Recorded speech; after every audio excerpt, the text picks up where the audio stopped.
Hey, y'all, and welcome to season 2 of the Making Motherhood Magical podcast. If this is your first time joining us, thank you so much for joining. If you are a return listener, thank you. Thank you so much for returning. I really appreciate each and every listen that I get every week. Well, this space that we call Making Motherhood Magical is where we explore how to bring a little bit more wonder, a little bit more intention, and a little bit more presence into everyday life. I'm your host, Jamie Mae Bright, and together we'll journey through the art of weaving magic into the ordinary, finding those sparks of joy in the daily rhythm of motherhood. This season, we're going to focus on 3 guiding intentions. First is to create everyday magic in small, meaningful ways. Second is to align the mind, body, and soul so we feel more whole and grounded. And third is to cultivate a presence so that we can show up more fully for our families and just as importantly, for ourselves.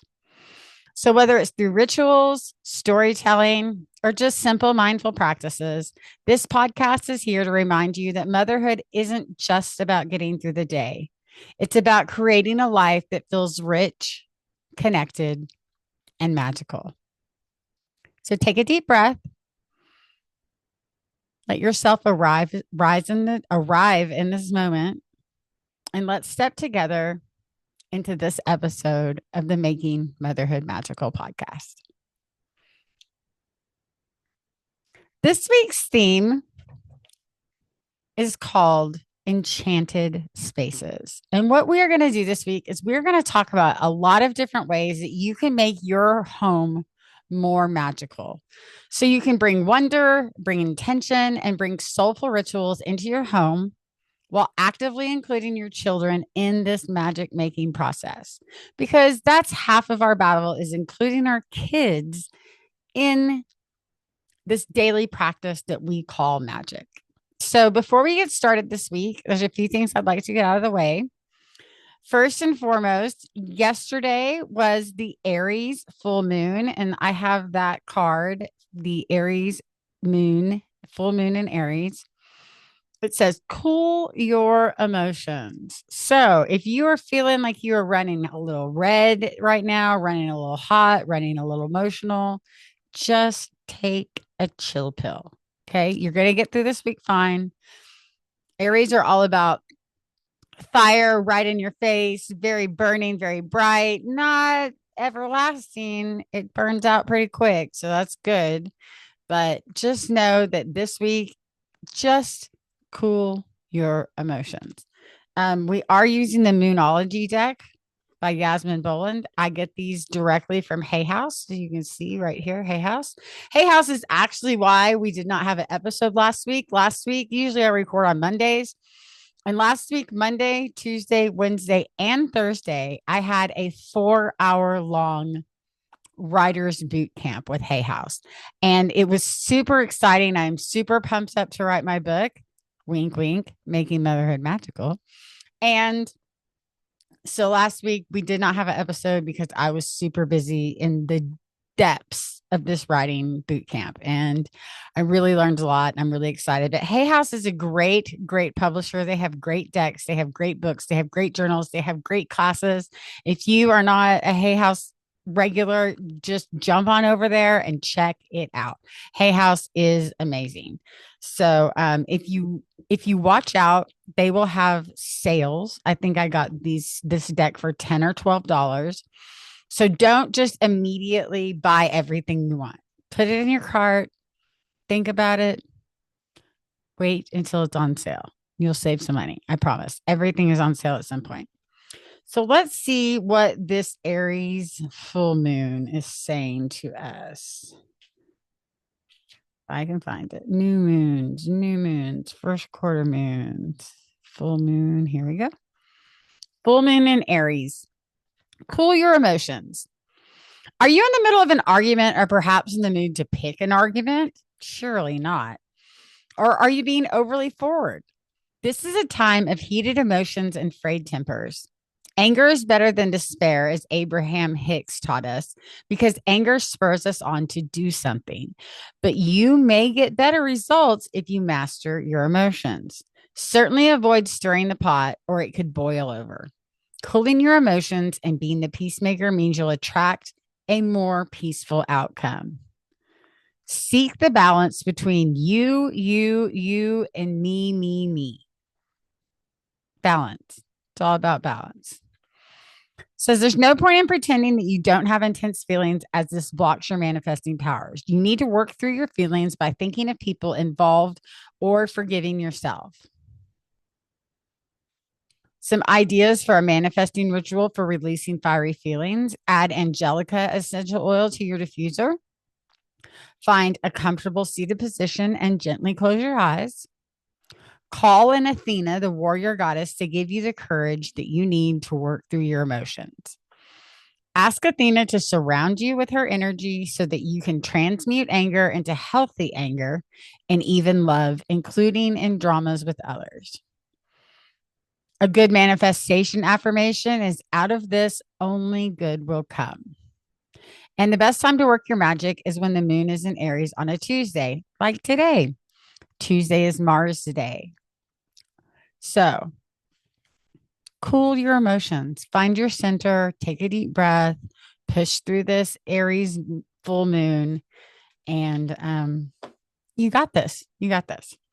So that was our moon card for this week. And I'm going to try to continue that series of each week talking about what phase of the moon that we're in and what we should be focusing on. But now let's get to our season of the witch Maven Oracle. We're getting so close to Samhain. I already want to pull out my Samhain deck. I love Halloween. I love all the creepy crawly things. I love all the spooky ooky stuff. But let's pull a card for this week and see what kind of energy we're working with and what we need to focus on this next week while we're moving through this full moon. Really, yesterday, today, and tomorrow. So, Monday, Tuesday, and Wednesday are going to be all considered full moon energy. It's a harvest moon and it is a super moon. I think it is actually the last super moon of 2025, if I remember correctly. Please correct me in the comments if I'm wrong, but I'm pretty sure that this is the last super moon for 2025. So, as we go into that, let's see what we're dealing with. This says, campfire. Do not fear opening your mouth and allowing your tongue to speak. Has a couple of people sitting around a campfire. Looks like there's spirit animals coming out of the smoke on the bonfire. So let's see what campfire has for us. Here we go. Keywords: telling stories, seek advice from others, and the moral of the story. Your higher self chose this card because it may be time to seek out the help of others. You might find unexpected support, knowledge, or inspiration from someone who is more experienced and has lots of stories to tell. Or you may find there are many people who have indeed walked in your shoes. Even the most consistently successful people have experienced failure and challenges. Be willing to listen to those who have come before you and can help build your strength and give you hope that you can also overcome the obstacles that you are facing. Campfire could also mean an older mentor might be available to you now or will enter your life very soon. Welcome their advice and ask many questions as you can. They may be able to offer a great deal of assistance if you're willing to approach them with humility and listen to what they have to say. This card could also mean that you may find yourself in a mentor position, that someone else has sought out your knowledge and guidance. If that is the case, trust that others will see in you what you see in your own heroes. Be generous with your expertise and the kind of person who offers the same motivation you'd hope to receive for yourself. So, campfire this week. Network, work with other people, be a guide, find your guides, find a mentor, be a mentor. It's all about collaboration and about speaking our truth. So, this week, go forward and make some relationships, make those connections with the people around you. So that's our cards for the week. No more cards. So let's dive in for the magic moment of the week. The magic moment of the week is a very small moment for me this week. But because we're talking about enchanted spaces and making our home more magical, I really found this to be an inspiring little tidbit of magic in my house. Um, I am all about positive self talk. And when you're an 11-year-old girl, positive self talk is really, really difficult. You hate that your body's changing. You hate that, your friends are changing. You hate that you doubt yourself all the time. And the other day, my 11-year-old decided that she was going to clean her bathroom, which is a miracle and a magic moment all in itself. But she not only decided to clean her bathroom, but she wanted to kind of spruce it up a little bit, kind of make it a little bit hers. We don't really have anything personalized in the bathroom. And so she took some little foam glitter star stickers and stuck them on her mirror. She has like one of those really great vanity mirrors that has like the kind of almost like Hollywood style round vanity lights. And she put some stars on her mirror and she asked if she could. She's like, Mama, can I use these foam stars? Can I decorate my bathroom? And I'm like, yeah, this kind of goes against my better judgment, but sure, go ahead. So I go in there later after she did it. And not only did she clean the bathroom relatively well, it at least smelled clean and looked relatively clean. She did decorate and put some things up that were kind of more her personalization. But what she did that I did not expect that really surprised me is she took an expo marker and she wrote on her mirror positive affirmations like, you're a star and you're the best. And I don't remember exactly what all of them were, but I think there were three of them. And I was so proud that she came up with that all on her own. I did not tell her to write positive affirmations. I did not give her the idea of even writing anything on her mirror. She came up with this all on her own.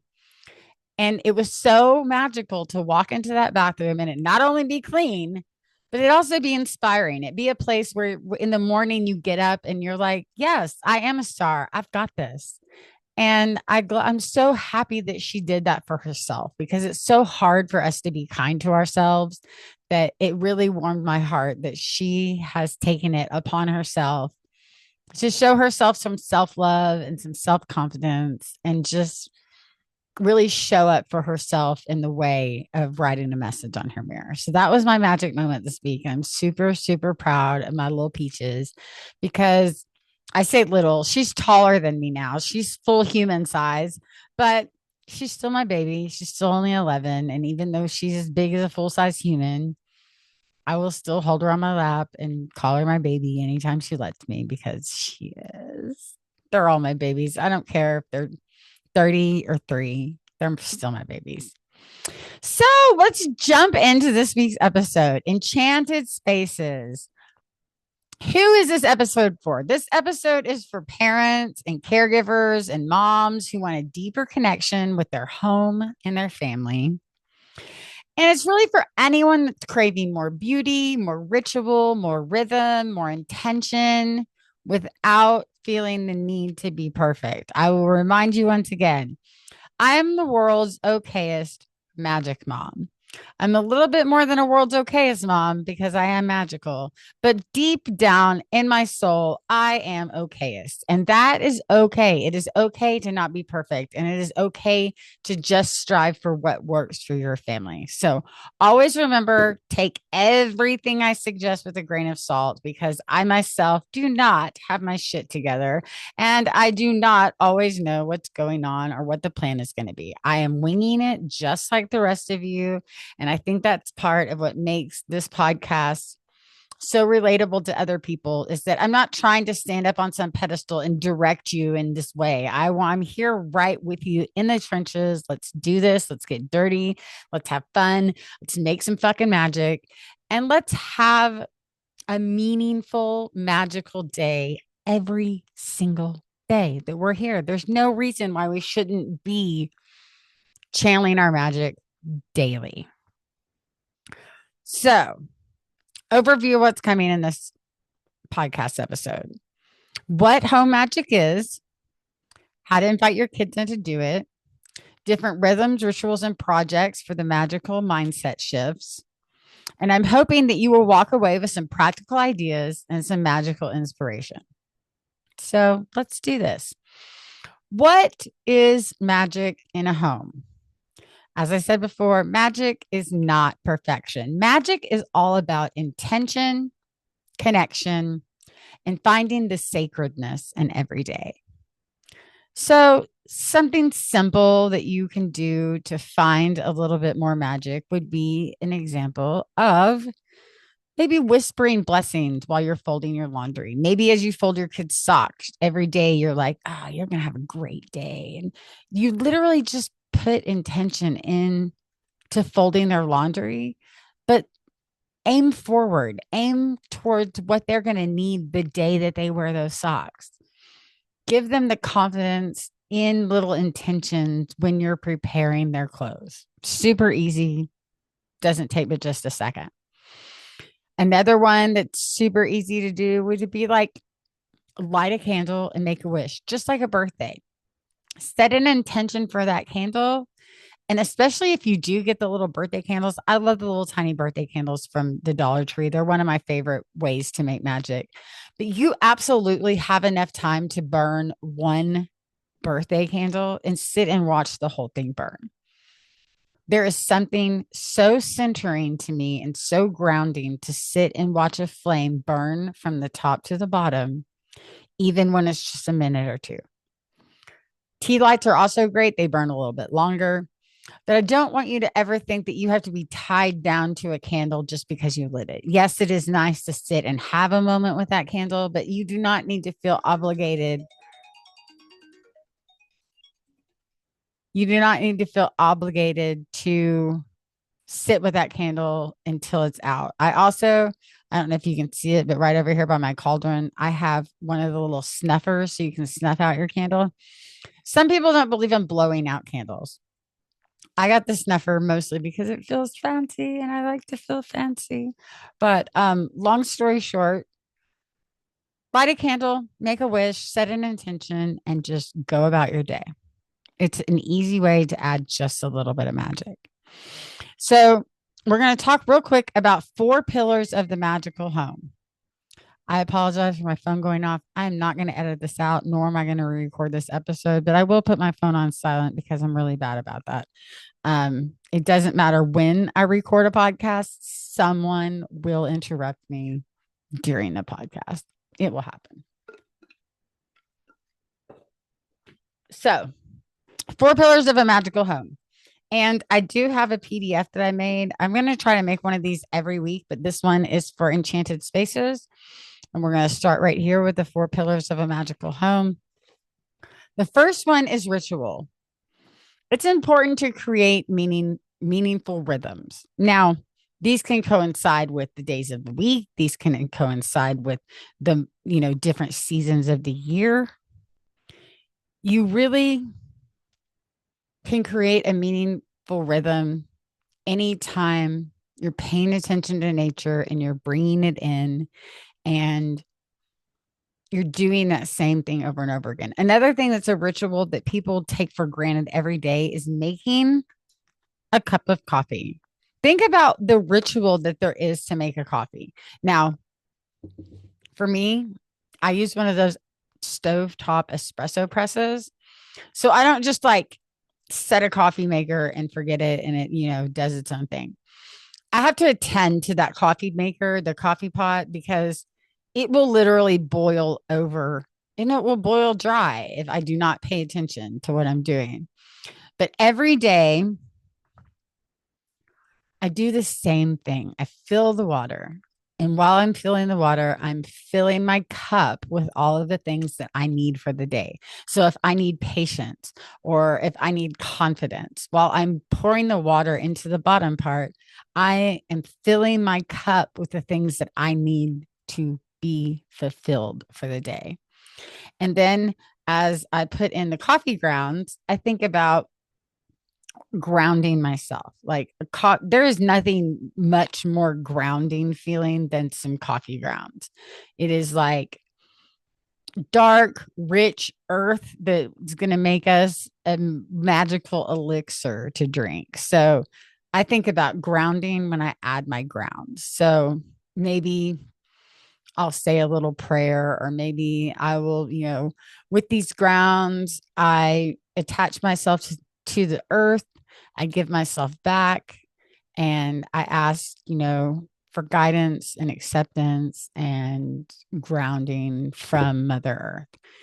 And then, so I've got water, I've got earth. Next, I have to add the fire to make the water boil. So I add the fire, heat it up, it boils over. And then I know that it's ready when I can smell it and when I can hear it. It makes kind of like a, I don't really know how to describe it, but it's kind of like the cross between a rocket taking off and a fart.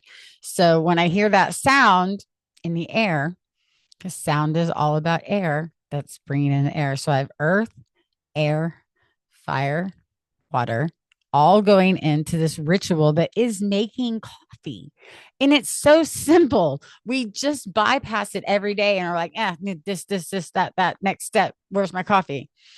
And I'm going to be real when I talk about the elements. I think the element of spirit is the caffeine in our coffee because it brings us alive a little bit every day. So you got earth, air, fire, water, and spirit all in one nicely brewed cup of coffee ready for you to enjoy for the day. So creating ritual is literally what you're already doing every day. You just have to apply a little bit of intuition to it, a little bit of intention to it, and just a little bit of magic to it. So think about the things that you do every day. You get up and you take your kids to school. Brush your teeth. All these things that you do every day can be brought into being ritual. It does not have to be a ritual for the equinox with candles and apples and like all this stuff. It does not have to be fancy. The word ritual is often taken out of context, and it doesn't have to be anything complicated. It can be something as simple as making your coffee. All right, so that was the first pillar of a magical home. The second pillar of a magical home is symbols around your house. Now, this can mean a lot of things. This can mean a literal symbol. For example, I have horseshoes. I have one horseshoe above my front door. I have one horseshoe above my back door. They symbolize the gathering of abundance. They symbolize the protection. So if I have it facing down, it's like it protects you and it makes all the energy go around your home.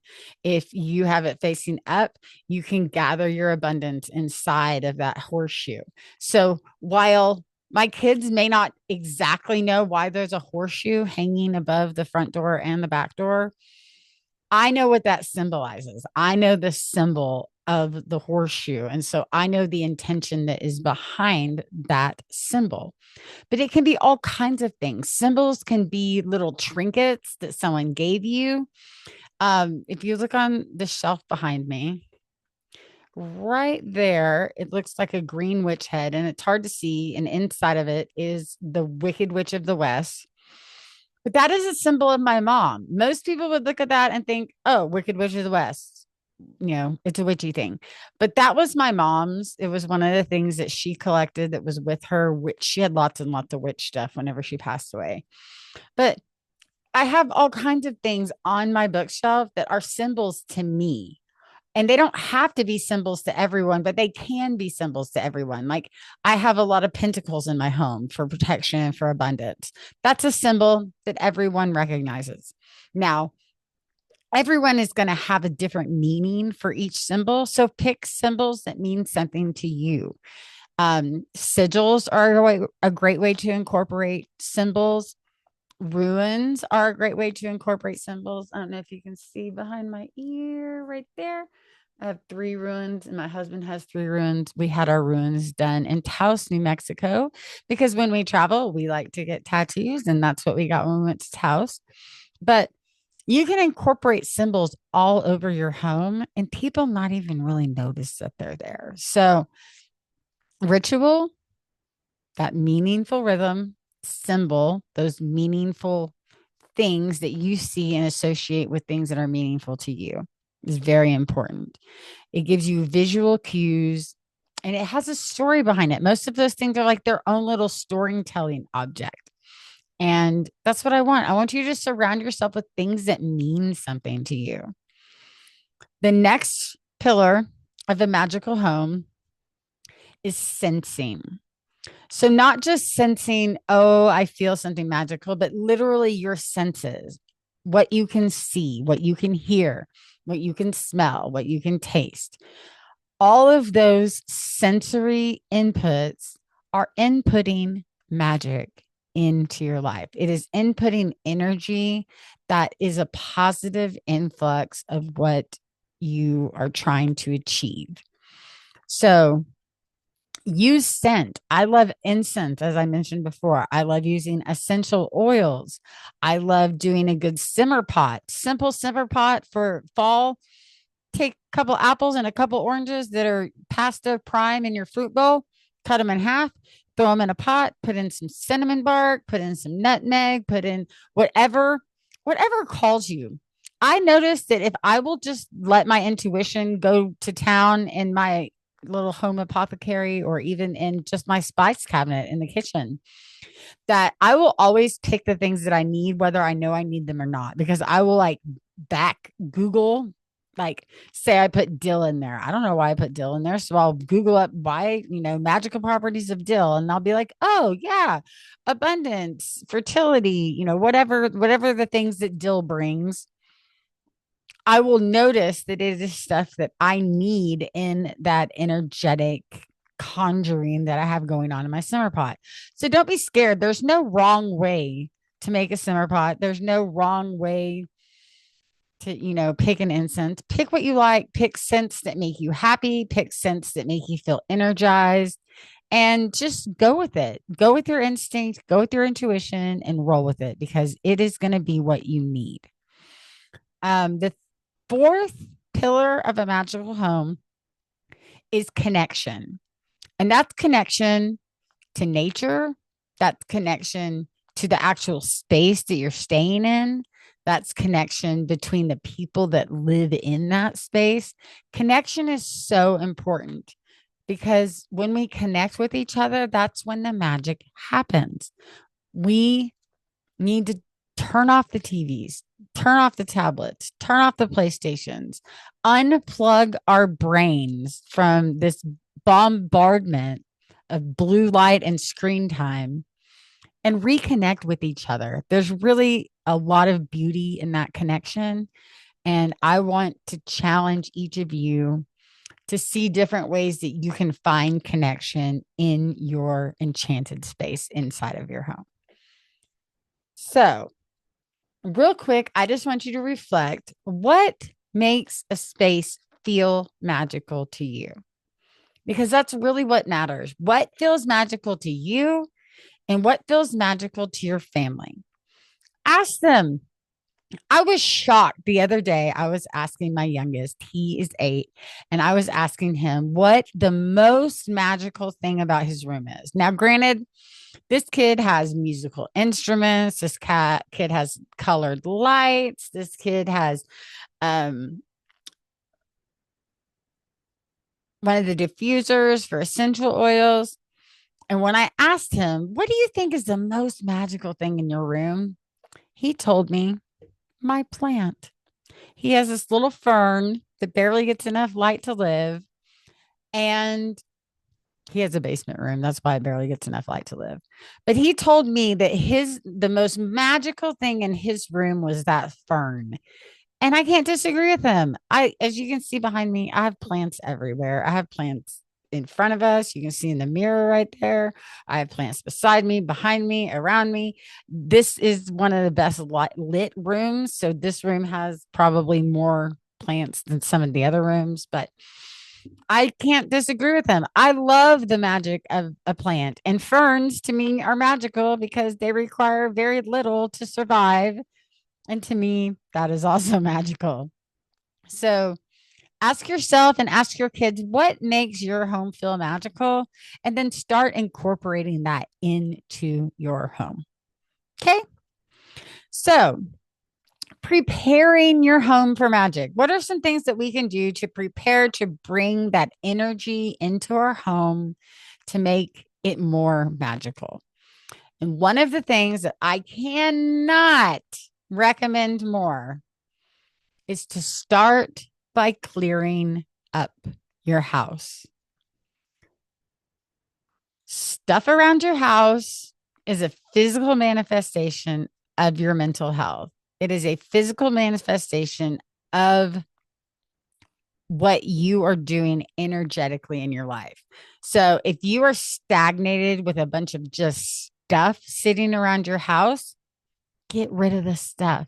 I have been spending the last couple of weeks going through clothes and kind of getting out those clothes that are borderline too small for my kids and just pulling them and go ahead and donating them because I know someone else can use them. And right now, all they're doing is someone's trying them on, going, "Oh, I don't really like how this shirt fits," throwing it on the floor, and then I end up having to wash it again.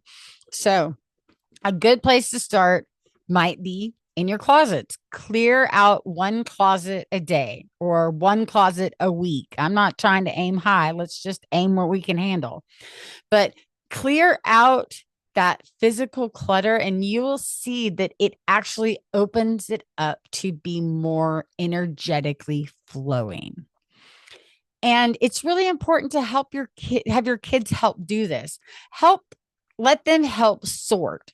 Let them decide, I don't really wear this shirt anymore, or I don't really like these shorts anymore, or I really don't play with this toy anymore. I would like to pass it on to someone else, and talk about how clearing out those objects really is clearing out stagnant energy. It's clearing out things we're not using. And that is a great way to prepare your home for magic, is starting by clearing out a space. You can choose any area to focus on. An entryway is always great because that's the first place that people walk into your home. So, the entryway that people come into my home is my front door. The entryway in which my family enters our home is the garage. And I noticed that last week when my husband picked up in the garage, because we're about to harvest and we have to hang everything in the garage, is that when he cleaned out that space, my kids automatically started coming in through the garage in a better mood. And they didn't even notice really that he cleaned out the garage. I noticed that he cleaned out the garage, but I don't think the kids noticed. But energetically, it shifted them in a positive direction. So pick an entryway, whether it be your garage that your family enters through or your front door that anybody that is coming to your home enters through. But clear it out and then give it a little cleansing. Light an incense, say a little prayer, light a candle together, do it with your kids. Another thing that I love to have my kids do, helping clear a space, and I don't have one right here easily to grab, but that is ring a bell. Ringing a bell is a great way to clear a whole, area of energy. If you want to wake up a space and, kind of get rid of the stagnant energy and get the good energy flowing, ringing a bell is a great way to clear that space. I also, like I said, I'm a big proponent of incense. I love incense, and any chance I have to wave incense around and thank my ancestors and, be grateful for what I have. I love incorporating incense. So, whatever you want to do, you could also very easily take some salt and draw a salt line across your front door, or maybe where your gate is. I like to do it at a gate because then I'm not tracking in the salt. And another thing that I use, you can use plain table salt, but I like using rock salt because it's kind of more of a visual barrier, and make an energetic barrier. Past this line, the only energies that are welcome in this home are energies that are here to serve us and better us. And, just say it out loud. That's the power of words. That's the power of intention. past this line, the only things that may come are things that, are going to help us grow, or things that are going to help our abundance grow, or whatever it is that you're wanting to set for your intention. Lay it down on a salt line right at your front door and stop that energy that you don't want coming into your house. And while you're doing this, always let your kids decide some of it. Ask them what's going to make this space feel more special to you. And you'll be surprised what they want to add to spaces. But it will then not only make them feel like that's more their space, but it'll also make them feel more responsible for that space, thus helping it keep it picked up a little bit better, helping take care of it a little bit better. When you give kids that bit of responsibility and that free will and choice, it's crazy how quickly they give a shit about that area. They never gave one crap about the entryway before until you let them hang up a picture of, fill in the blank of Buddha, if that's what they're into this week. My middle daughter or my youngest daughter is super, super into Percy Jackson right now and all of the gods and goddesses. And I know that if she hung an Aphrodite picture or a Zeus picture or Apollo, she's really into Apollo right now, that she would automatically feel more invested in that space because I let her hang something up that she is interested in, that she is into. And that's important. You've got to give them that sense of autonomy where they can just be themselves. And when you include them in that ritual and that clearing and that intention setting, then it makes them more involved also. It comes back to that connection. The ritual of cleaning it out, placing things that are symbolic and mean stuff to you in the area, using your senses to not only clear the space, but to infuse the space with what it is that you're trying to achieve. And then having that connection, those 4 pillars that we just talked about, all in, cleaning out a space by your front door really quick. And I mean, you can spend 20 minutes doing it, and it's going to make such a big difference in how you feel and how you feel when someone comes into your home, if that's the area that you choose to do it. But yeah, let the kids take on some of the responsibility because it's their home too. And the more invested they are, the better it's going to be and the more magic you're going to see happening in your home. Super, super important for kids to be involved. That's actually my next segment in the outline. The reason it's so important is that it builds agency. It gives them a chance of self-expression. It makes them more seasonally aware of what's going on. Like we just did pumpkins because it's October, and we actually carved pumpkins at a fall festival this last weekend and brought one of them home. One of them we left for the contest, but one of them we brought home because we like pumpkins. So we already have a jack-o'-lantern on our front porch. And that seasonal awareness is something that kids really relate to. They relate to the changing of the seasons. They relate to the different holidays that we all want to celebrate. So let them self-express within that awareness. And it also is really important because it builds gratitude. It makes them more thankful for what they have. It makes them be more aware of what there is to be grateful for. And that in itself is a magical, magical gift. Gratitude is always a magical gift, in my opinion. The more grateful we are, the more abundance the universe is going to bless us with. The more grateful we are, the more abundance we will be blessed with, period. That's how I feel.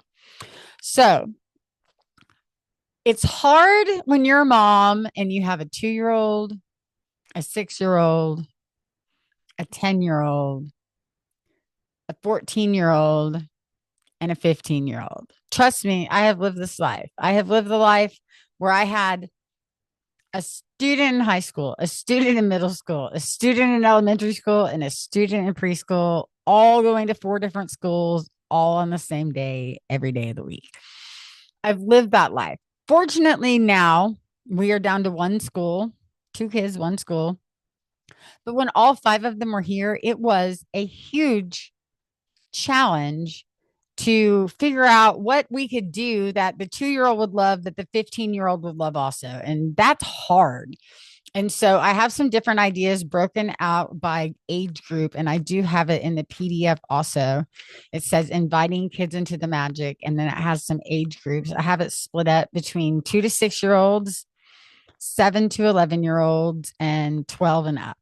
So something that you could do with 2 to 6 year olds is create fairy corners. You can create fairy corners in your home. You can create fairy corners around your yard.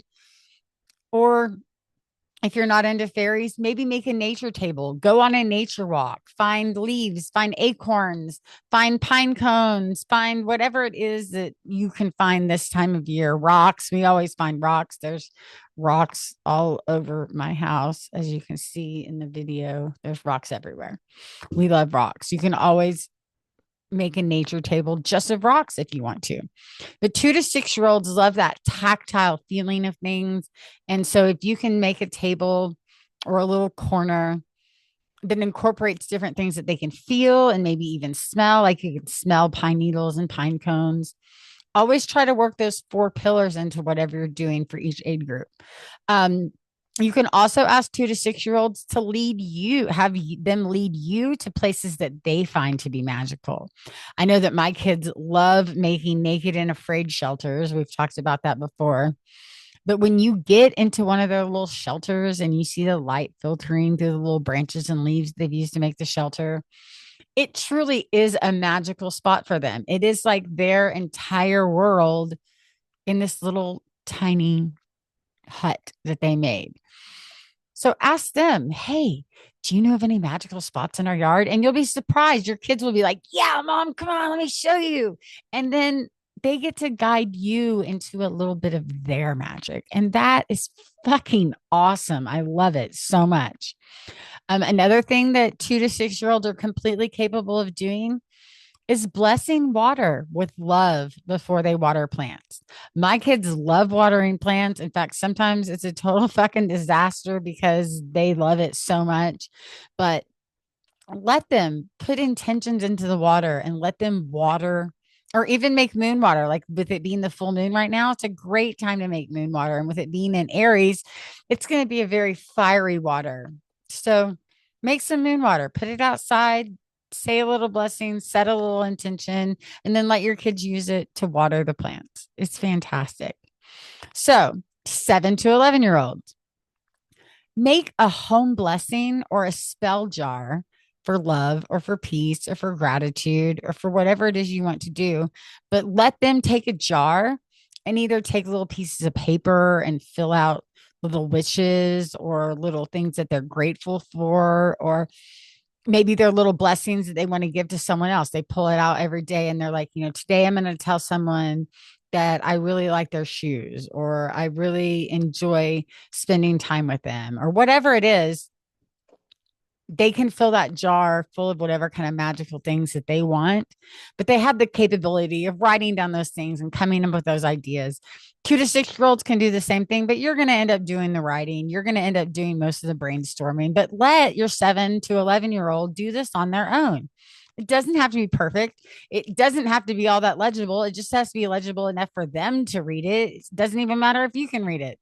So let them be them. Let them push, their own ideas out. Let them decide what they are grateful for instead of just dictating it for them. Let them decide the magic.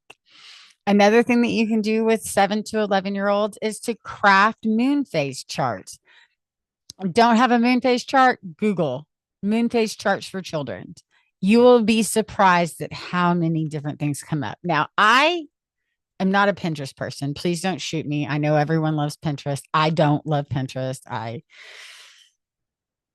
just don't. But you're more than welcome to use Pinterest. I am sure that they have lots of moon phase charts on Pinterest. Another thing that you can do either digitally or physically is make an intention board.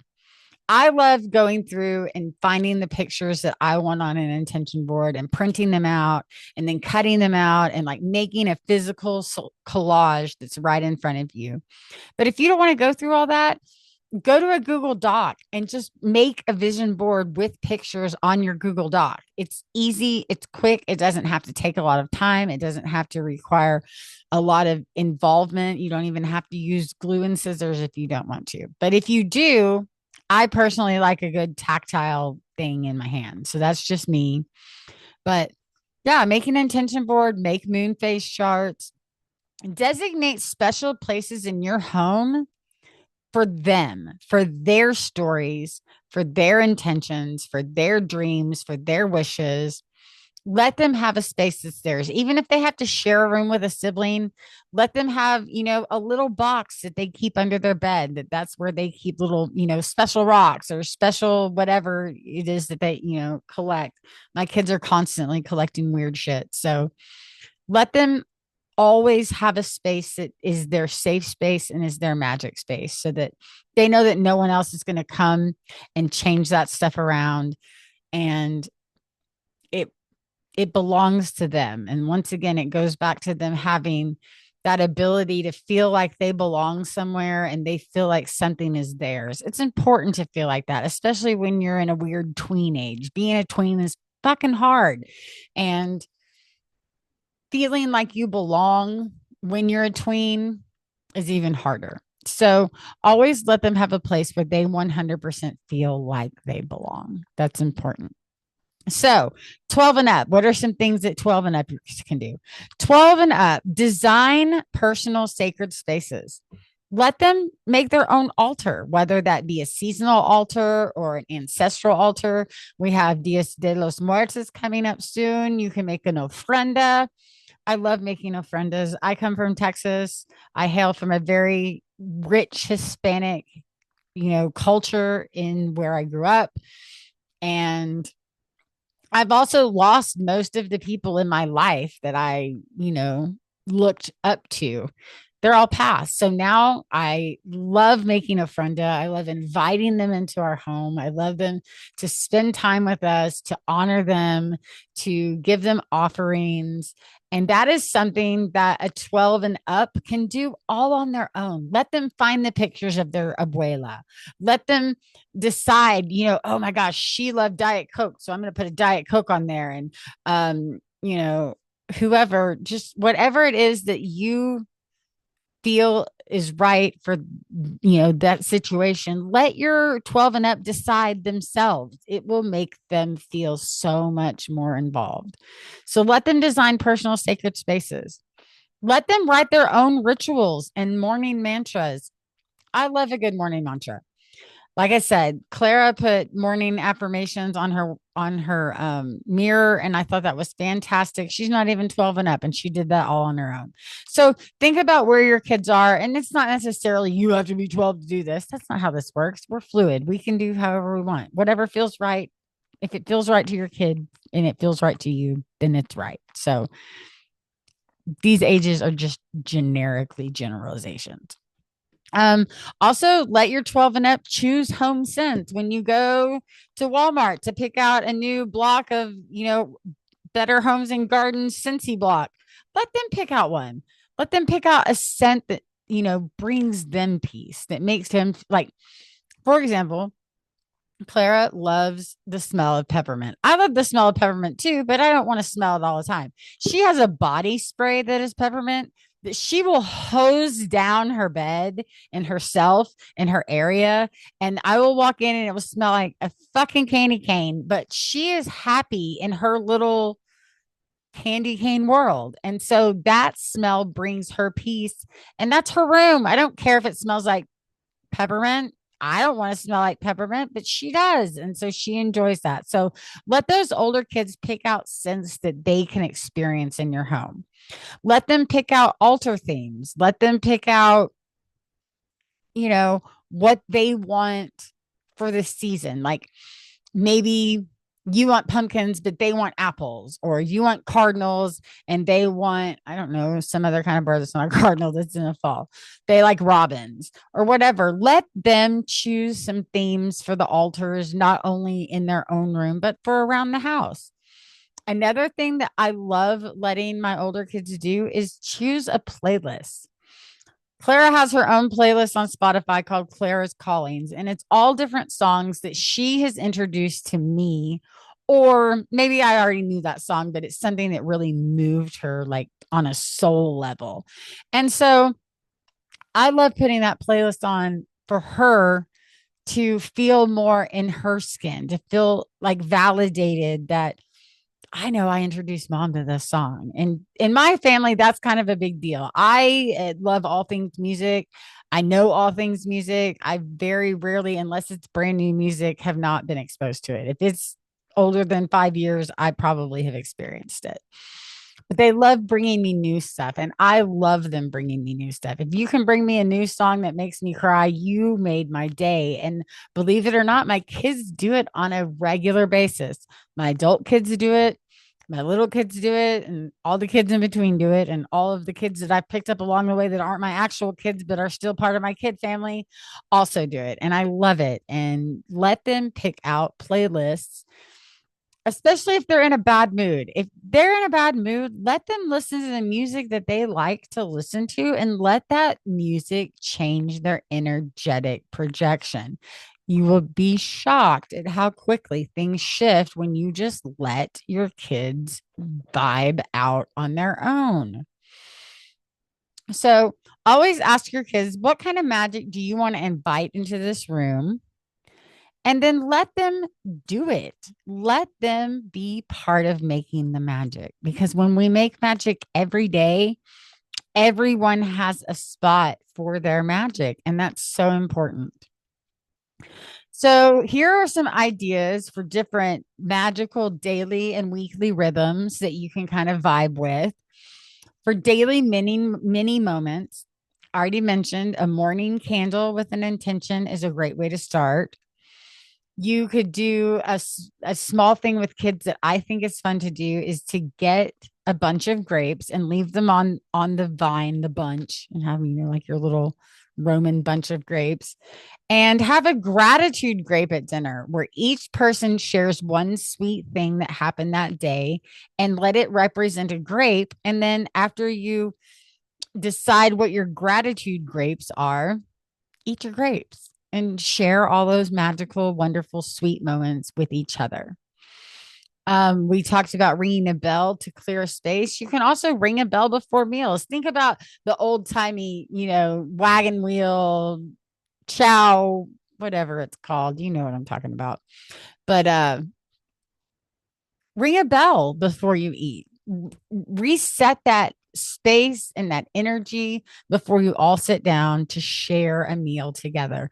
And that's another thing that I think is super important. It is one thing that my parents did really well, even before there were phones and TVs everywhere, is that we had a table to sit down with together to eat dinner every single night. Now, some nights someone would be at play practice, or someone would be at soccer practice, or someone would be at softball practice. But we always knew that we would come together at that table and talk about our fucking day. You got to turn off those screens. You got to turn down those phones, get off the TikTok, and spend some face to face time with each other at meals. Doing that will help make those mini moments in your day even more magical, because you're really, really connecting. That fourth pillar, connection. You need that. Um, some weekly things that you could do is like a Sunday reset. On Sundays, I like to get laundry done. I like to get the house kind of picked up so that we're ready for Monday morning, and we're not like, where's my backpack? Where's my water bottle? Where are my shoes? And so have a Sunday reset where at, Sunday afternoons at 3 o'clock, everyone puts down what they're doing. You light some incense, you spend 20 minutes picking up some common spaces, you sweep the floor, you reset for the next week. And you can do that every Sunday together. Also, I love following the phases of the moon. The lunar cycle is super, super important to me. And it was not until I started following the lunar cycle that I really felt in sync with myself. And I didn't really realize until I was in my mid 40s that I am a moon child. My first word was moon. My dad used to take me outside to look at the moon every night when my mom would go to night classes, and I would throw a fit because I didn't want to stay home. I wanted to go with my mom. And I was just a little toddler. I was probably two or three.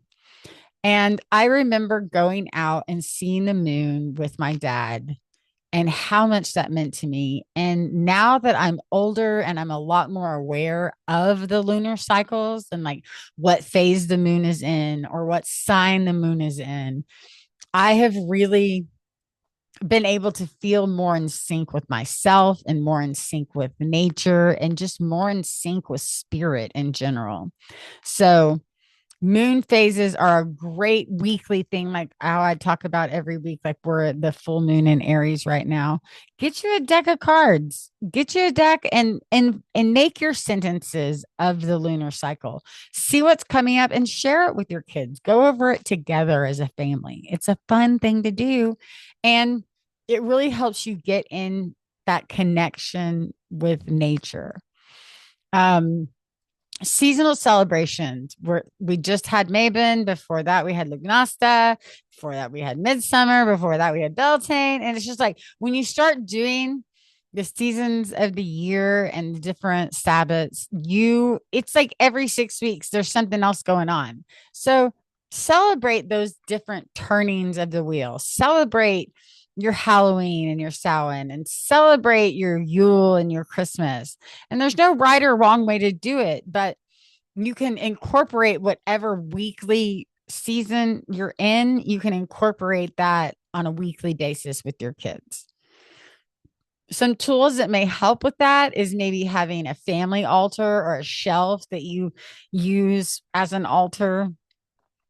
You may want to have like a calendar that shows the seasons of the wheel and shows that rhythm kind of in a visual. I have this one on my wall that shows all of the different Sabbats, and it's kind of, I don't know, it kind of looks like a wheel, but you can see where each of them turn and when you're turning into that next season. But having a physical manifestation of it on the wall is very helpful because everybody likes a physical visual in front of them. Um, Another thing that y'all may want to do is have a jar that you either write rituals on little slips of paper, or maybe you're feeling kind of low and so you draw out one of your magical rituals in your magic jar. And it, like I said, it could be gratitude, it could be little spells, it could be little affirmations, it could be a mixture of all of them. And when you're feeling it, just draw one together as a family and see what it says. And if you need ideas, another, just Google away, you know, ideas for an intention jar, ideas for a spell jar, ideas for a gratitude jar. I bet you'll find ones that you can just literally print out, fold up, and put on there. Or you can all sit down and talk about it together and write it all out and go from there. So those are some tools that might help. Um, Next, I have some simple magical home projects that you might want to do with your kiddos. For example, an easy thing to do is to make herbal sachets. Let your kids mix dried herbs with intention. So, like maybe you get some lavender for calm or mint for focus, and put them in little, you can put them in little bags. You could take little pieces of cloth and then wrap it up and tie it like a little bunch. There's, like I said, there's no wrong way to do this. But then you can put them in drawers, you can put them under pillows, you can put them in backpacks, you can put them underneath the seat of your car. You can put these sachets anywhere and you have it filled with whatever it is. It could be flowers, herbs, stones, a mixture of all of them. And it's super simple. Kids love doing it. And it kind of just gives you a little pick me up wherever you have it. Um, Blessing stones are another super easy craft for kids. Take stones, paint them, write an affirmation. After you're done with that, scatter them around your yard, scatter them around your town, scatter them around your kids' school. Spread those intentions with other people, spread that gratitude to other people, spread that positive energy to other people. I also like to do elemental corners. Usually in my house, I have each direction defined with like a little altar. So, like, this is our east facing wall, and behind me, I have incense and I have feathers and I have things that are associated with the east and the air. I have my books. Books are all about thought, and air is all about thought. So, make different corners in your home for each of the elements. So make your north facing one for earth, your south facing one for fire, your west facing one for water, and so on. And just make little corners in your house that you can put a couple little stones or maybe a little picture or whatever it is that makes you feel like you have that element recognized and represented in that area. Um, you can do DIY fairy doors or spirit houses. Just use cardboard or like little popsicle sticks and make a little door and maybe put it in the corner of your garden or maybe the corner of your living room, wherever you want to have a little portal of magic, fairy energy. You can use sticks, you can use moss, you can use leaves. There's no wrong what you can use. But when you do it, tell stories about fairies, talk about magical creatures and different things that could possibly use these portals that you're making. That's a super fun, easy way to just add a little bit more magic to your house. Um, Kids love making moon water. Set out water under the moon. Label your jars as to when you made it, what your intentions are, and you can use it to bless rooms. You can use it to water plants. You can use it to brew your coffee. I literally made a reel one time about how I like to take the water for my Keurig and put it outside under the moon so that my all of my coffee for the week is blessed with moon water, is made out of blessed moon water. There you can do anything with the water. I also like to add essential oils and a little bit of vinegar and use it to clean things. So you can use moon water for all kinds of stuff. And really, if you can use water for it, you can use moon water for it. So you also another thing that's fun to do with kids, it's like a little craft, is have magical cleanup tools. So maybe you have an enchanted broom that you sweep with. Maybe it's not just like a regular broom, it's your special magic broom.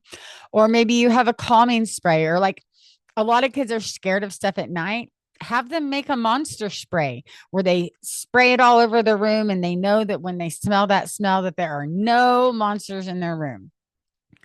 It's just finding the magic in the everyday. That's all we're looking for here, moms. That's all we're trying to do is just find a little bit more magic every day with our kids.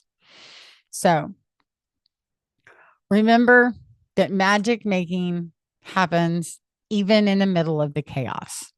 Magic thrives in imperfection, and it thrives in just the presence of being present. So even a single candle or a shared breath is enough for magic to happen.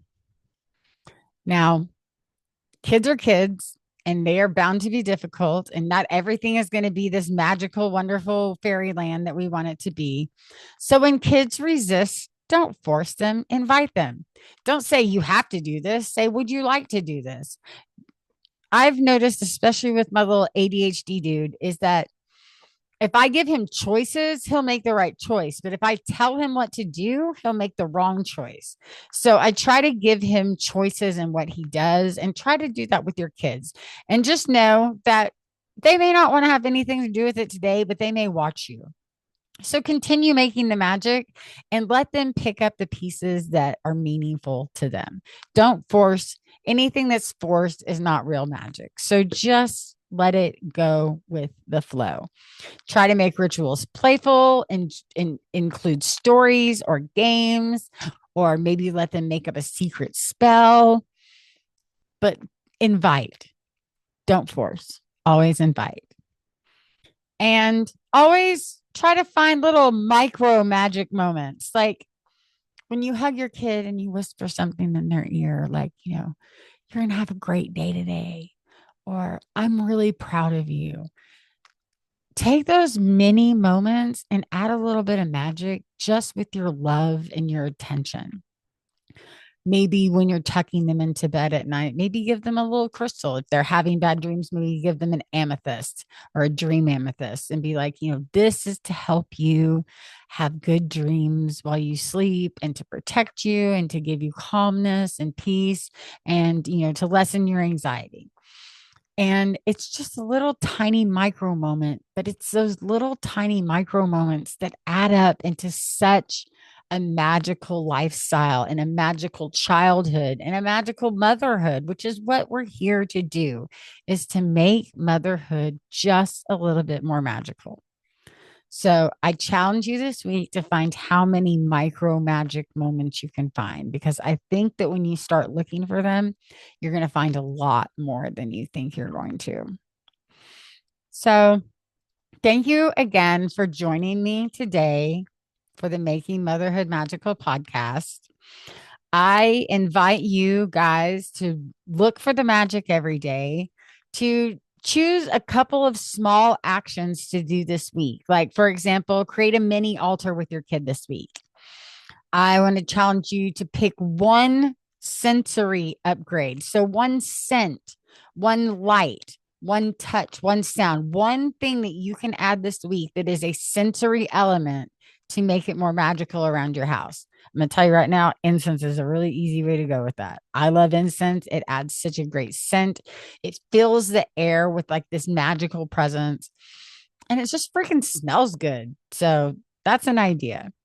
And then I want you to start one new daily rhythm or intention. So maybe that's a gratitude practice. Maybe that's pausing to draw a tarot card every day and share it with your kids. I have kids from 23 to 7. Oh, wait, he's 8 now. 23 to 8, 8 to 23. And I got 5 of them in between that. And all of them I encourage to have a tarot deck. All the ones I birthed have their own tarot deck. And then the ones I didn't birth don't have their own, but they have access to ones. Let them draw a card every day and say, what do I need to know today? Or who am I today? And then pull one card and let them, it doesn't even have to be right. Just let them look at the picture and see what they see in that card. Because I'm going to tell you right now, kids are going to see stuff that you do not see, and it's going to blow your freaking mind how intuitive they are when we cultivate that intuitiveness in our kids. So, create a mini altar with your kid this week, pick one sensory upgrade, and start some sort of new daily rhythm that has intention. And as you go, I would like for you to think about what is one way that your child has brought magic into your home already? What's one thing that they have done?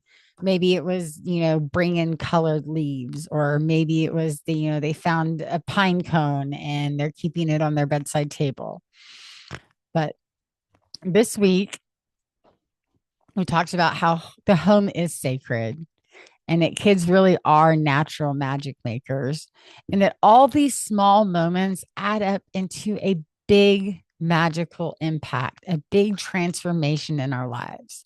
So enjoy the small moments. Thank you for joining me. Please please share, please let your friends know that this is a thing. I really want this to get off the ground. And I thank you for showing up for yourself, for showing up for this podcast, and just showing up to be magic. So go out and make magic every day, mamas. You got this.